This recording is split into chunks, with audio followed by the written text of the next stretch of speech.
I'm taking out the KTM 1290 Super Adventure. It's quite a well-known bike for being a bit of an animal, so I'm looking forward to trying it and seeing what it's all about. It's not a full review, it's a test ride. I'm at the ABR festival, so yeah, see what it's all about and see what a beast it is. I have ridden the 790 Duke in the past. I really like that bike, but unfortunately, believe it or not, I nearly bought it and then I had issues with the with the dealer. It wasn't the Exeter dealer either, by the way. Now, my view on KTM's overall, let's get this one out of the way. I think they are excellent bikes,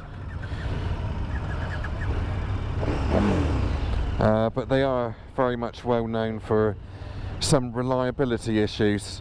Now, that being said, the people that I know that own them swear by them and quite often never have issues. But the people that do have issues with them, it's not just issues with the bikes, it's how KTM deal with it, which is often the problem, or the KTM dealers, should I say.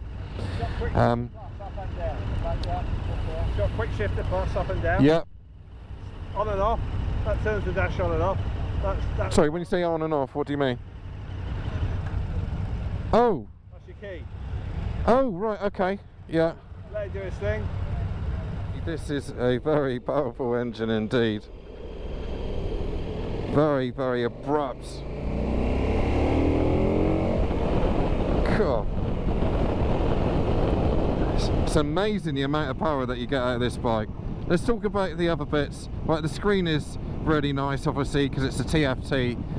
It's got a good speedo there and all your settings as well. Now, I've got it in street setting, and I would say that, well, it feels exactly like that. If you've ridden a bike with multiple settings, whether it's road or street, they both do the same thing, and and you can't help but grin when you open this bike up. It's so quick, so powerful. The seat is really quite nice. It's very flat, and I always consider KTMs to ride a little bit like the BMWs. They have the same sort of generic makeup, so to speak. They feel the same. Everything's quite soft on the switchgear. The dashes are nice. It's a real animal to ride. It's, you know, 1290cc is, or whatever it may be precisely, I don't know, but it's a heck of an engine, that, isn't it? Of course. Well then, so just chuck it in the sixth gear. The sixth gear, 60 miles an hour, and I'm at about just under 4,000 revs. So what are we pulling over for? The quick shifter is now working better. I just needed to get used to how that wanted to be used. It just wants to be used at sort of 4,000 RPM plus.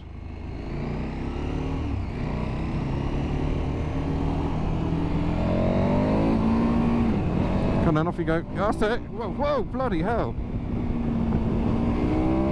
Shit, a brick. Bloody hellfire.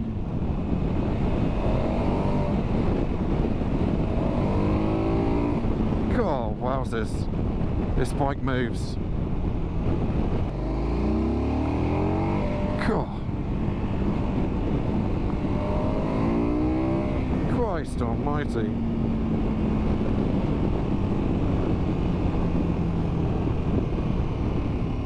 There's something quite strange about the front end, actually. It feels almost a little bit rattly. Might be just this bike. I'm not saying that there's anything wrong with it either. It doesn't feel dangerous. There's just something rattling around. It's probably something simple, like the something to do with the fairing or the screen, or maybe, or something like that. But it feels loose. It still feels quite tight and nice though.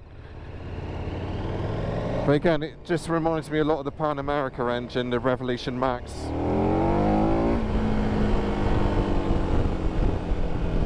The same sort of power as well. Probably slightly a bit more feisty and angry a lot more angry than the Revolution Max engine, for sure. But it's one of those bikes that once you want to get somewhere, you just open it up and you're instantly there. You know, it's so quick. I'm going to quickly run through the things I like about the bike. I like the suspension, I like the tech on it, if I could get it to work. I like the power and the speed of it, which is almost feels never ending. I like the screen and the handguards. I guess I don't know how much this bike is. I would say it's in a competitive place, certainly when you can get a GS for similar money, I would imagine. The things I don't like is just the whole KTM issue at the moment. I think they're really nice people, and people that want to make the brand work in the head office, and all the people that filter down through. The problem is I don't know what it is with dealership network and the issues that they've got there. It just doesn't seem to be happening. Maybe that will change this year or next. I hope so, because they do actually bang out some good bikes. That being said, I think I've said already that the people that I know that have them love them. Absolutely, you know, wouldn't change it for the world, and probably would buy another KTM. But there's also a lot of people that have had some dead ringers as well, which is always a concern. Oh, nice bike.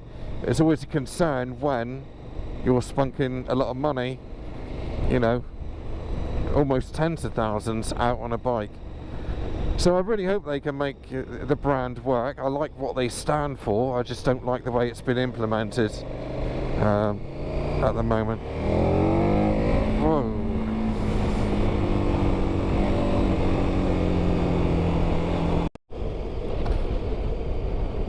Another thing I wanted to get across as well while I'm on it is it feels like one of those bikes which, and this is just my own personal thing really, is that it's got so much power that you can't really use it on the road, if you see what I mean.